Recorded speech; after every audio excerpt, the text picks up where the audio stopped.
I showed you this plant in an early video, but you didn't get to see it properly.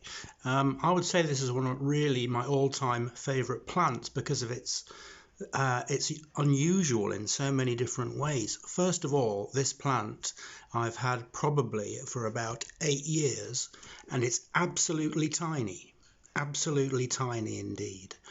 And when I first got it, it was just a simple rosette of leaves and very small then. Over the past years, what it's been doing is growing to produce more rosettes, and I think if you count them, there are at least half a dozen of them. And the plant is beautiful in the sense that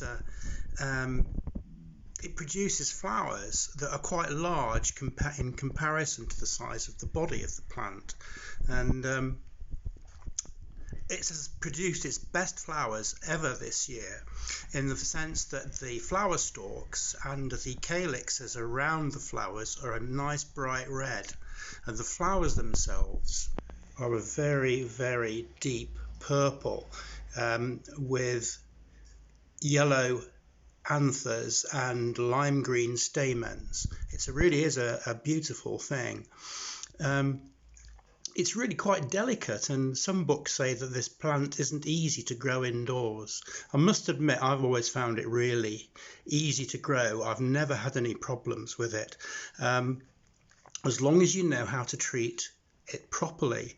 And the thing to say about this is the leaves are very, very thin.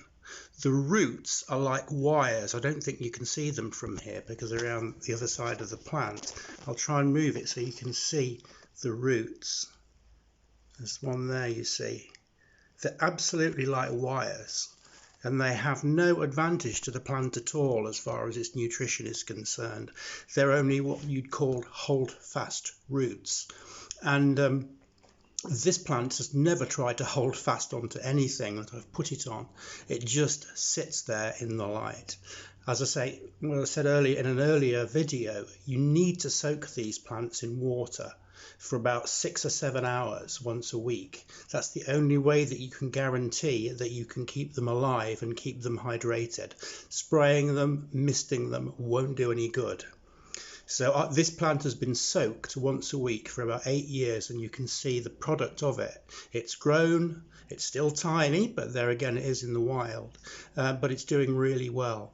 As I say, the flowers are amazing. I don't think it'll set seed, but there you go. One thing I would say about soaking these plants in water, don't use cold water. Make sure that the water is tepid. Put some boiled water in with the water that you're soaking it in with. Many people say that you should soak in rainwater. I've always soaked these plants in tap water, though I think it is quite soft here in Nottingham. So I wouldn't think that it's really necessary absolutely to have to use rainwater. Anyway, this is Tillandsia fuchsii. If you see one, get one.